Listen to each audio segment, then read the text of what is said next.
உலக நாடுகள் பலவற்றில் வெளிநாட்டு பணியாளர்களுக்கான கட்டுப்பாடுகள் தீவிரமடைந்து வரும் நிலையில் மத்திய கிழக்கு நாடான இஸ்ரேல் இந்திய தொழிலாளர்களை மட்டும் விரும்பி வரவேற்று வருகிறது. போர் சூழல் மற்றும் பாதுகாப்பு காரணங்களால் பாலஸ்தீனியர்கள் உள்ளிட்ட பிற நாட்டு தொழிலாளர்களுக்கு கதவுகள் அடைக்கப்பட்டுள்ள நிலையில் இந்திய பணியாளர்களுக்கு மட்டும் அங்கு லட்சக்கணக்கில் சம்பளத்துடன் சிவப்பு கம்பள வரவேற்பு அளிக்கப்படுவது சர்வதேச அரங்கில் பெரும் கவனத்தை ஈர்த்துள்ளது. இந்த திடீர் திருப்பத்தின் பின்னணியில் உள்ள முக்கிய காரணங்கள் என்ன என்பதை பற்றி இப்போது பார்ப்போம். இஸ்ரேல் நாடு தங்களது உள்கட்டமைப்பு, விவசாயம் மற்றும் மருத்துவ துறைகளில் பிற நாடுகளை விட இந்திய பணியாளர்களுக்கு அதிக முன்னுரிமை அளித்து வரவேற்கிறது. முன்னதாக இஸ்ரேலின் கட்டுமான துறையில் 1,00,000க்கும் அதிகமான பாலஸ்தீனியர்கள் பணியாற்றி வந்தனர். 2023இல் போர் வெடித்ததை தொடர்ந்து பாதுகாப்பு காரணங்களுக்காக அவர்களின் வேலை அனுமதிகள் ரத்து செய்யப்பட்டன.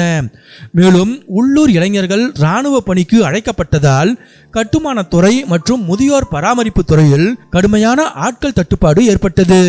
இந்தியாவுக்கும் இஸ்ரேலுக்கும் எந்தவிதமான எல்லை பிரச்சனைகளோ பாதுகாப்பு அச்சுறுத்தல்களோ இல்லை.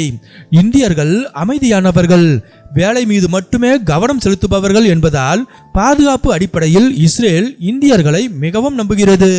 மேலும் இந்திய அரசும் இஸ்ரேலிய அரசும் இணைந்து அதிகாரப்பூர்வ ஒப்பந்தம் மேற்கொண்டுள்ளதால் இடைத்தரகர்கள் இன்றி திறமையான பணியாளர்கள் சட்டபூர்வமாக பணியமர்த்தப்படுகின்றனர். இந்திய தொழிலாளர்கள் கடின உழைப்பாளிகளாகவும் கட்டுமான பணிகளில் சிறந்த தேர்ச்சி பெற்றவர்களாகவும் இருக்கின்றனர். பெரும்பாலான இந்தியர்களுக்கு ஆங்கிலம் நன்கு புரிவதால் மொழி பிரச்சனை குறைவாக உள்ளது.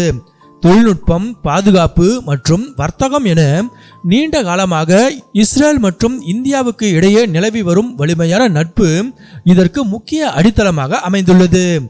சீனா, தாய்லாந்து போன்ற சில நாடுகளில் இருந்தும் பணியாளர்கள் வருகிறார்கள் என்றாலும் புவிசார் அரசியல் பிரச்சனைகள், விசா கட்டுப்பாடுகள் மற்றும் உள்ளூர் பாதுகாப்பு காரணங்களால் இஸ்ரேல் அவர்களை விட இந்திய பணியாளர்களையே அதிக அளவில் நம்புகிறது, விரும்புகிறது.